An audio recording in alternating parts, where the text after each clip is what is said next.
years ago, I did something really brave, or some would say, really stupid. I ran for Congress. For years, I had existed safely behind the scenes in politics as a fundraiser, as an organizer, but in my heart, I always wanted to run. The sitting congresswoman had been in my district since 1992. She had never lost a race, and no one had really even run against her in a Democratic primary. But in my mind, this was my way to make a difference, to disrupt the status quo. The polls, however, told a very different story. My pollsters told me that I was crazy to run, that there was no way that I could win. But I ran anyway. And in 2012, I became an upstart in a New York City congressional race. I swore I was going to win.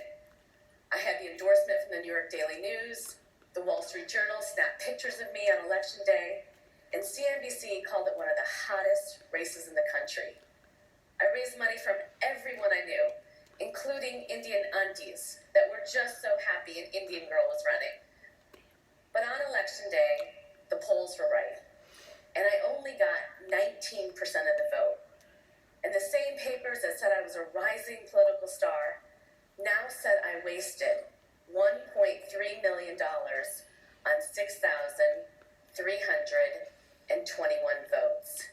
Don't do the math. It was humiliating. Now, before you get the wrong idea, this is not a talk about the importance of failure, nor is it about leaning in. I tell you the story of how I ran for Congress because I was 33 years old, and it was the first time in my entire life that I had done something that was truly brave, where I didn't worry about being perfect. And I'm not alone. So many women I talk to tell me that they gravitate towards careers and professions that they know they're going to be great in, that they know they're going to be perfect in. And it's no wonder why. Most girls are taught to avoid risk and failure. They're taught to smile pretty, play it safe, get all A's. Boys, on the other hand, are taught to play rough, swing high, crawl to the top of the monkey bars, and then just jump off head first.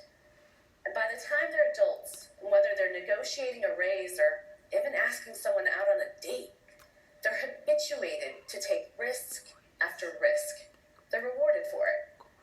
It's often said in Silicon Valley, no one even takes you seriously unless you've had 2 failed startups. In other words, we're raising our girls to be perfect, and we're raising our boys to be brave.